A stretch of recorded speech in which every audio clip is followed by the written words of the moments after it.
प्यारे विद्यार्थियों, नमस्कार। स्वागत है आपका आपके ही अपने YouTube चैनल संस्कृतानुराग पर। विद्यार्थियों, आज मैं NCERT द्वारा संचालित 7वीं कक्षा की संस्कृत की पाठ्य पुस्तक रुचिरा द्वितीयो भाग के 12 पाठ विद्याधनम का अध्यापन एवं अभ्यास कार्य कराने जा रहा हूँ। और आज के इस वीडियो में मैं आपको सरल तरीका से अध्यापन एवं अभ्यास कार्य कराने का प्रयत्न करूँगा, ताकि कमज़ोर बच्चे भी इससे लाभान्वित होकर अपनी परीक्षा में अच्छे अंक प्राप्त कर सकें। तो प्रस्तुत है 7वीं कक्षा का पाठ 12 विद्याधनम का अध्यापन एवं अभ्यास कार्य। बच्चों, सबसे पहले मैं आज के इस पाठ के शीर्षक का अर्थ बता देना चाहता हूँ। आज का शीर्षक है विद्याधनम, अर्थात विद्या ही धन है या विद्याधन। देखिए, बहुत ही अच्छा पाठ है। इस पाठ में बहुत ही अच्छे अच्छे श्लोक दिए गए हैं। इसे आप अच्छी तरह से समझने का प्रयत्न कीजिए।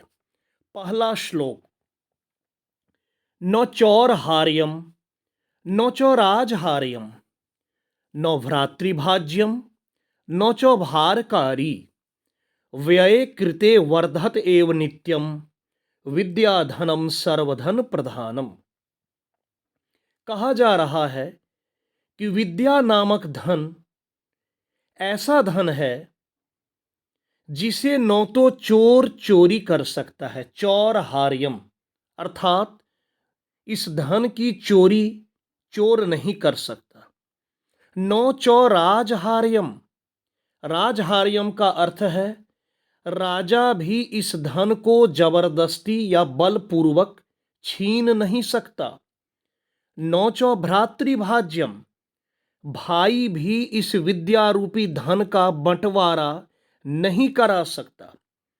न चौ भारकारी, और यह विद्यारूपी धन भारी भी नहीं है, भार को बढ़ाने वाली भी नहीं है, यह कोई बोझ भी नहीं है।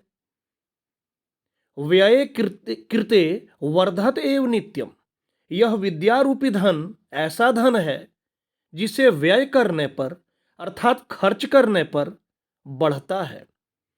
बच्चों, ध्यान देंगे, सामान्य धन ऐसा होता है जिसे आप खर्च करते हैं तो घटता है, लेकिन विद्यारूपी धन ऐसा धन है जिसे यदि आप खर्च करते हैं, यहाँ खर्च करने का तात्पर्य है यदि आप दूसरे को विद्यादान करते हैं, आप किसी को पढ़ाते हैं, आप किसी को बताते हैं, तो इस धन में कोई कमी नहीं आती, बल्कि इस धन को जो खर्च करता है उसका और बढ़ता है, विद्या और बढ़ जाती है।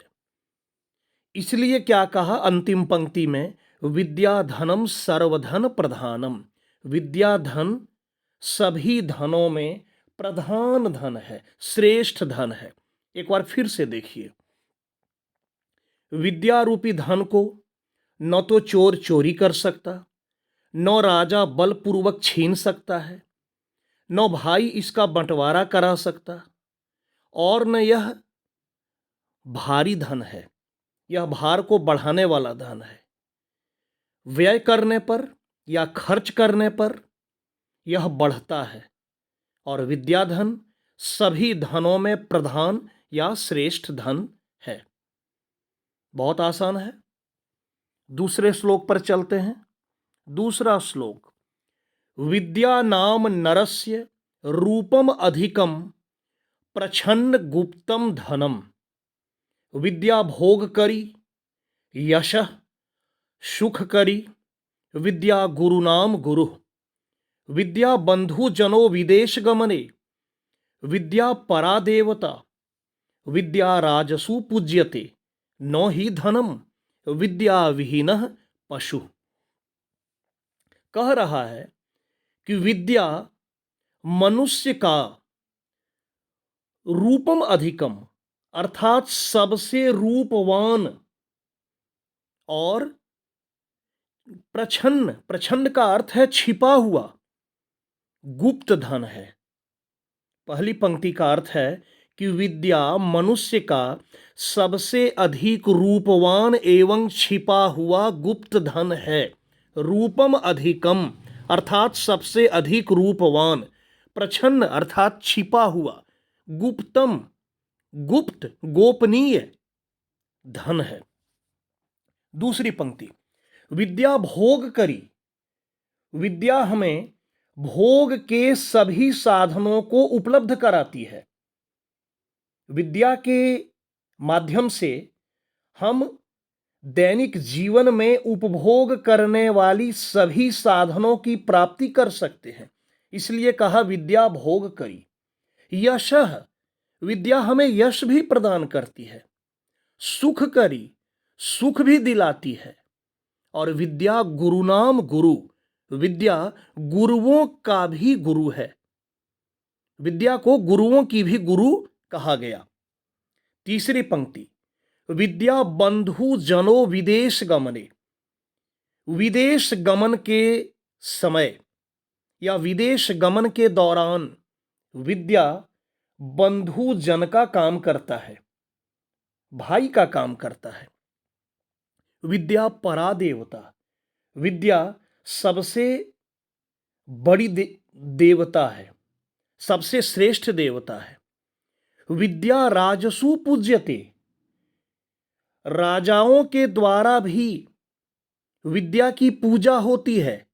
नो ही धनम, धन की नहीं। विद्या विहीनः पशु, जो व्यक्ति विद्या से विहीन है, जो व्यक्ति विद्या से रहित है, वह पशु है अर्थात वह जानवर है। अब एक बार संपूर्ण श्लोक का अर्थ देखिए। विद्या मनुष्य का सबसे अधिक रूपवान और छिपा हुआ गुप्त धन है। विद्या हमें भोग प्रदान करती है, यश दिलाती है, सुख प्रदान करती है और विद्या गुरुओं की भी गुरु है। विदेश गमन के समय या विदेश गमन के दौरान विद्या बंधु का काम करती, विद्या श्रेष्ठ देवता है।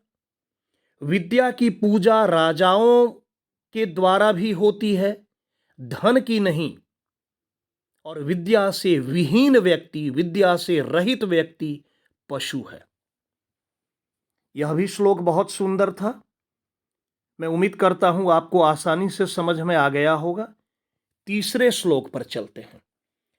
केयूराह नो विभूषयन्ति पुरुषम, हारा नो चंद्रोज्ज्वला, नो स्नानम नो विलेपनम नो कुसुमम नालंकृता मूर्धजाः, वान्येका शमलंकरोति पुरुषम या संस्कृता धारयते, क्षीयन्ते अखिल भूषणानि सततम वाग्भूषणम भूषणम।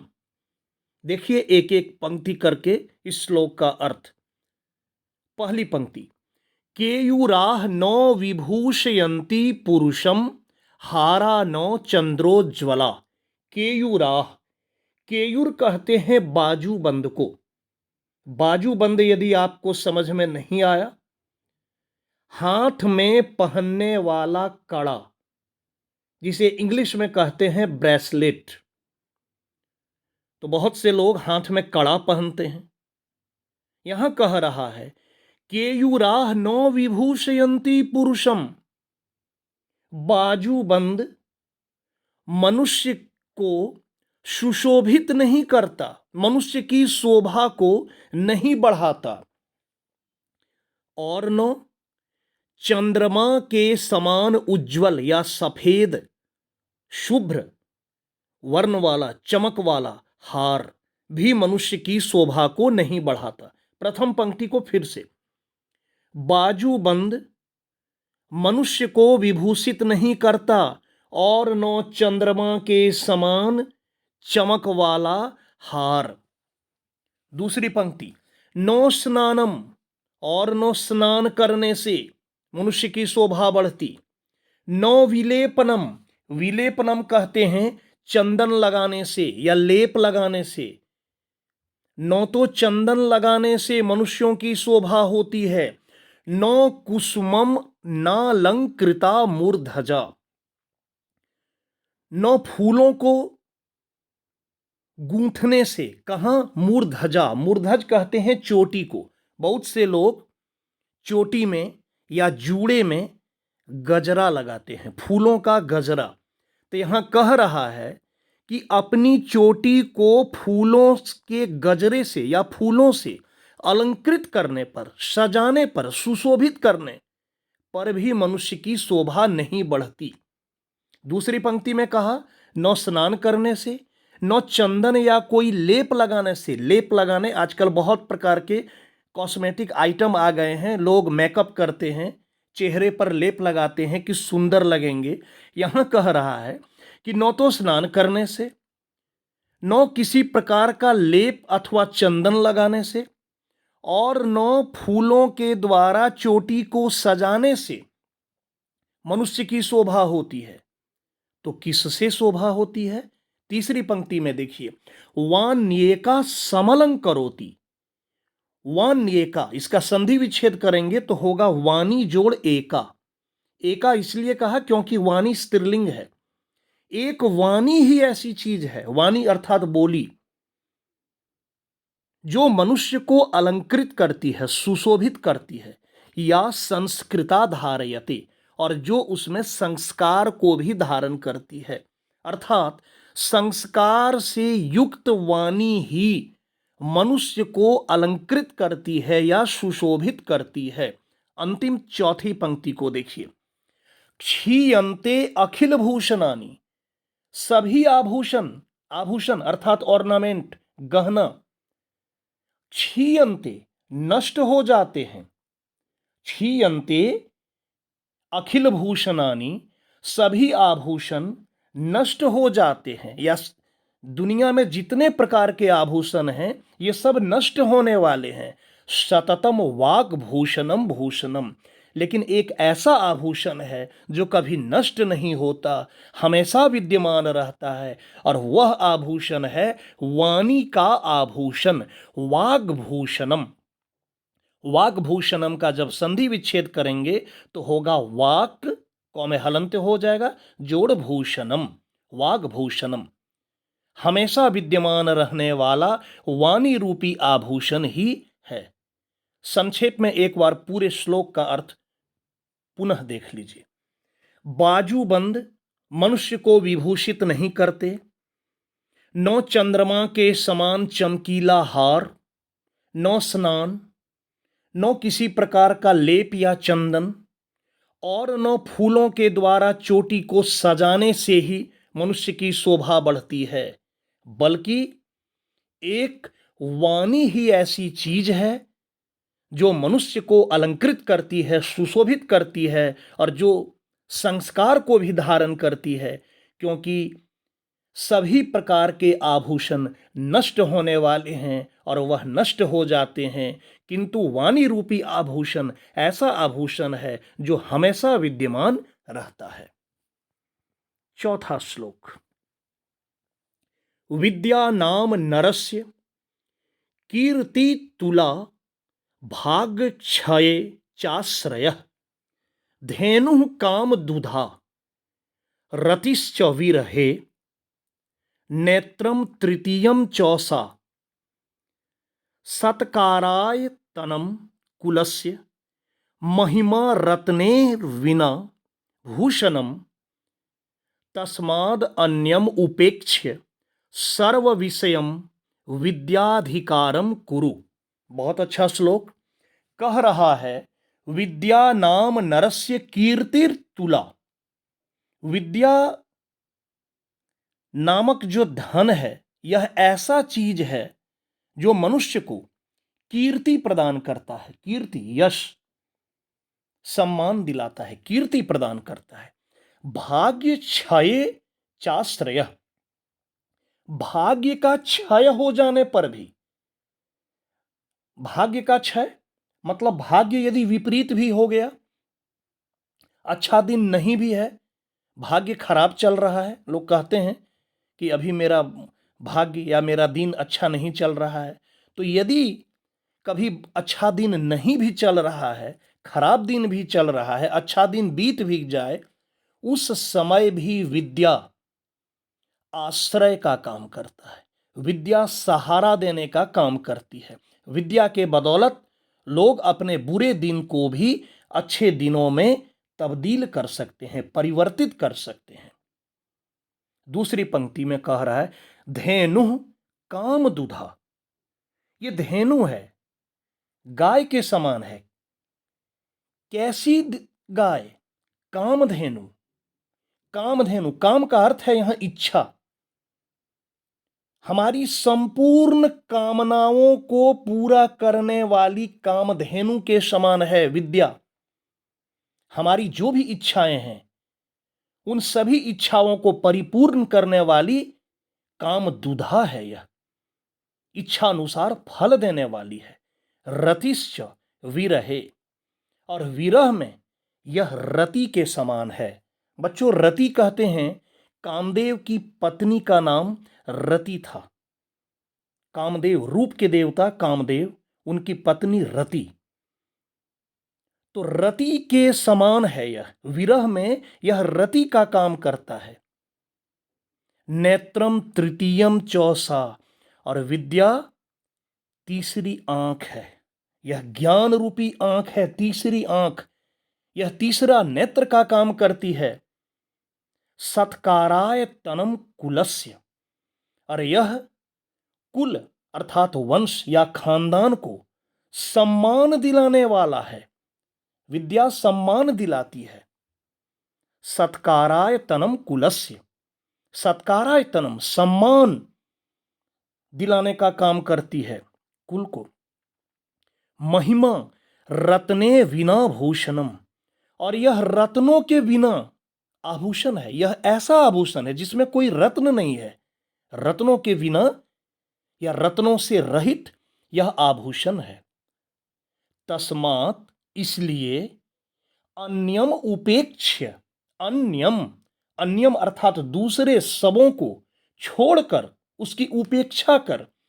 तस्मात् जोड़ अन्यम जोड़ उपेक्ष्य, संधि विच्छेद जब करेंगे, इसलिए दूसरे को छोड़कर सर्व विषयम, सबों का विषय, सबों का जो केंद्र है, क्या?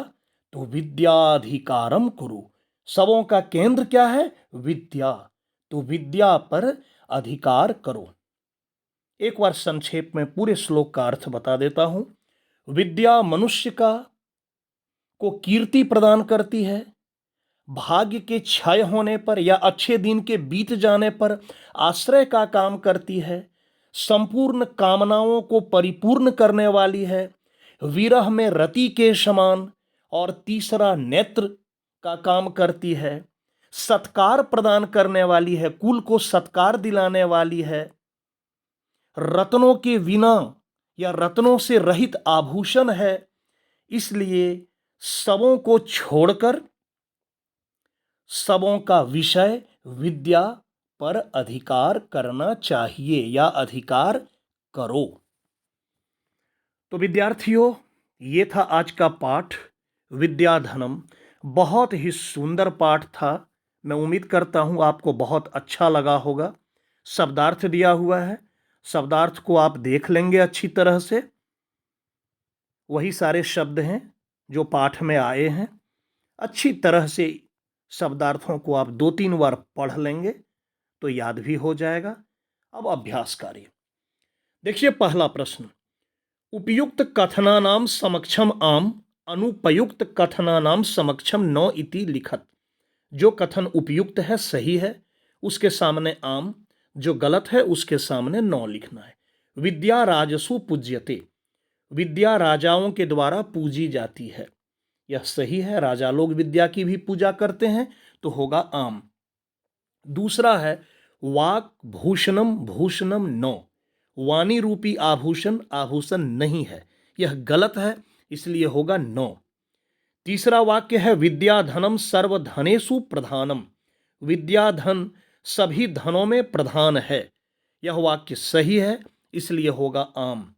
चौथा है विदेश गमने विद्या बंधु जन न भवति, विदेश गमन में विद्या बंधु जन नहीं होती, यह वाक्य गलत है, तो होगा नौ।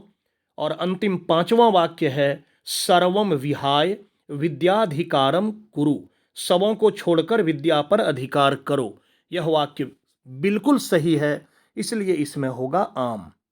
दूसरा प्रश्न, अधोलिखितानाम पदानाम लिंगम विभक्तिम वचनं च लिखत, नीचे लिखे गए पदों के लिंग विभक्ति और वचन लिखें, अर्थात पद परिचय देना है। देखिए नरस्य, इसका लिंग लिखिएगा पुलिंग, विभक्ति षष्ठी और वचनम एक वचनम। उसके बाद है गुरु नाम, इसमें भी लिखिएगा पुलिंग लिंग में, विभक्ति षष्ठी और वचनम में बहुवचनम। उसके बाद है केयूराह, केयूराह लिंग में पुलिंग, विभक्ति में प्रथमा और वचन में बहुवचनम। उसके बाद है कीर्तिम, इसमें लिंग में लिखिएगा स्त्रीलिंग, विभक्ति द्वितीया और वचनम में एक वचनम। उसके बाद भूषणानी, लिंग में नपुंसकलिंग, विभक्ति में प्रथमा स्लैश देके द्वितीया, अर्थात प्रथमा या द्वितीया दोनों लिख सकते हैं, दोनों में कोई एक भी लिख सकते हैं, दोनों है। और बहुवचनम जैसे होता है फलम फले फलानी, और द्वितीया में भी होता है फलम फले फलानी, तो भूषणम भूषणे भूषणानी प्रथमा में, और द्वितीया में भी भूषणम भूषणे भूषणानी, तो भूषणानी प्रथमा बहुवचन में भी होता है और द्वितीया बहुवचन में भी, इसलिए आप दोनों में से कोई एक भी लिख सकते हैं अथवा दोनों। तीसरा प्रश्न, श्लोकांशान योजयत, श्लोक के कुछ अंश यहां दिए हैं, क खंड एवं ख खंड में अलग अलग करके, इसको सही क्रम में जोड़ना है। तो सबसे पहले है विद्या राजसु पूज्यते नो ही धनम, इसमें हो जाएगा विद्या विहीनः पशु, नीचे से दूसरा या ऊपर से देखें तो चौथे नंबर में देखिए विद्या विहीनः पशु, इसको पहले से मिलाइएगा, विद्या राजसु पूज्यते नो ही धनम विद्या विहीनः पशु। उसके बाद केयूराह नो विभूषयन्ति पुरुषम, इसमें मिलाइएगा पहला वाला हारा नो चंद्रोज्ज्वला। तीसरे में है नो चौर हार्यम नो चौराज हार्यम, इसमें मिलाइएगा नो भ्रातृभाज्यम नो चौभारकारी। उसके बाद सत्काराय तनम कुलस्य महिमा, इसमें मिलाइएगा रत्नेर विना भूषणम, सबसे नीचे वाला सबसे लास्ट वाला रत्नेर विना भूषणम। और अंतिम लाइन वान्येका शमलं करोति पुरुषम, इसमें कर दीजिएगा या संस्कृता धार्यते, वही बच भी गया था तीसरे नंबर वाला, बीच में जो है नीचे या ऊपर जिधर से गिनेंगे तीसरे नंबर वाला या संस्कृता धार्यते। चौथे प्रश्न पर आते हैं, एक पदेन प्रश्नानाम उत्तरानी लिखत, एक पद में प्रश्नों का उत्तर लिखें, वन वर्ड आंसर। इसमें कह रहा है कह पशु, पशु कौन है, इसका उत्तर लिखिएगा विद्या विहीन, विद्या से विहीन व्यक्ति, रहित व्यक्ति। दूसरा का भोग करी, इसमें लिखिएगा विद्या। तीसरा प्रश्न गौ नंबर के पुरुषम नो विभूषयन्ति, इसमें लिखिएगा केयूराह। चौथा का एका पुरुषम समलं करोति, इसमें लिखिएगा वान्येका। प्रश्न का अर्थ हुआ कि कौन अकेले मनुष्य को अलंकृत करता है, तो इसमें लिखिएगा वान्येका। और अंतिम प्रश्न कानि क्षीयन्ते, इसमें लिखिएगा भूषणानि। क्या नष्ट होते हैं?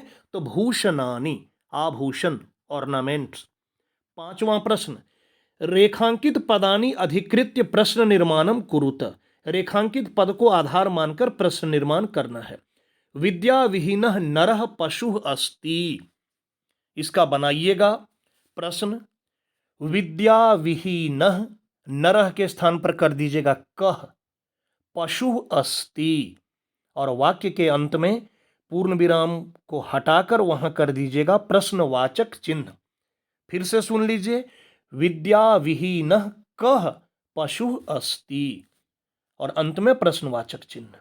दूसरा, विद्या राजसु पूज्यते, इसमें कीजिएगा का राजसु पूज्यते, वाक्य के अंत में प्रश्नवाचक सब में लगता है।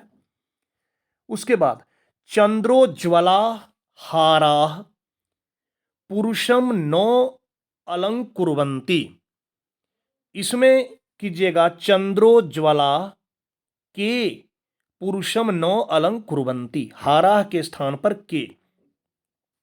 घ नंबर में, पिता हिते नियुंक्ते, इसमें पिता के स्थान पर कीजिएगा कह हिते नियुंक्ते।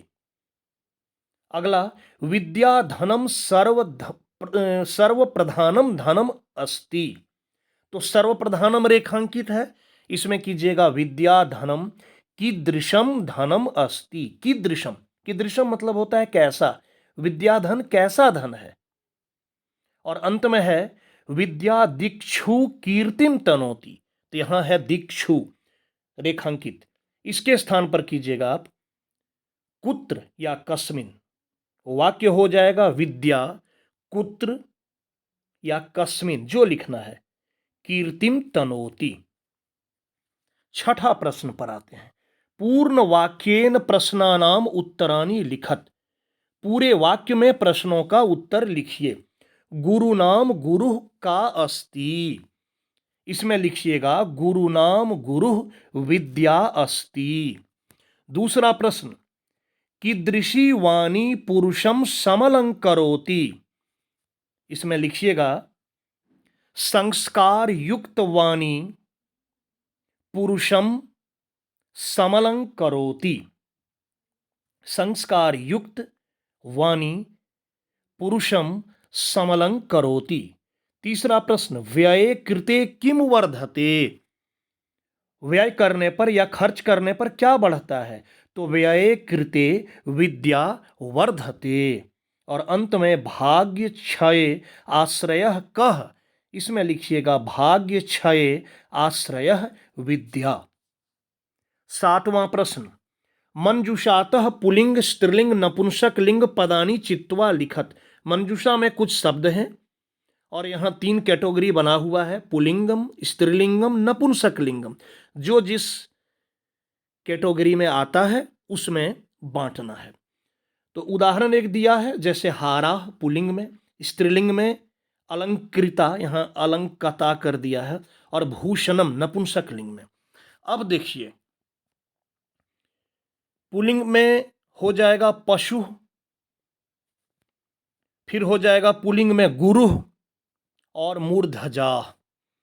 स्त्रीलिंग में कर दीजिएगा, अलंकृता है ही, विद्या, संस्कृता और रति है। और नपुंसक लिंग में भूषणम दिया हुआ है ही, धनम, सततम और कुसुमम। एक बार फिर से सुन लीजिए, पुलिंग में हो गया हाराह, पशु, गुरु, मूर्धजा। और स्त्रीलिंग में अलंकृता, विद्या, संस्कृता, रति। नपुंसक लिंग में भूषणम, धनम, सततम, कुसुमम। तो बच्चों, ये था आज का पाठ और इस पाठ का अभ्यास कार्य। प्यारे छात्रों, अगर आपको आज का मेरा यह वीडियो पसंद आया हो तो कृपया इसे आप लाइक, कमेंट एवं शेयर करके मुझे प्रोत्साहित करने का कार्य करें, ताकि आगे आपके लिए मैं और भी बेहतर एवं उपयोगी वीडियो बनाने का कार्य करता रहूं। साथ ही मेरे इस चैनल संस्कृतानुराग को यदि आप अब तक सब्सक्राइब नहीं किए हैं तो इसे आप अवश्य सब्सक्राइब कर लें एवं नोटिफिकेशन को भी ऑन कर लें, ताकि मेरे द्वारा इस चैनल पर अपलोड किए गए प्रत्येक वीडियो की सूचना सर्वप्रथम आपको प्राप्त हो सके। तो आज के लिए इतना ही। सबों को मेरी ओर से बहुत बहुत धन्यवाद।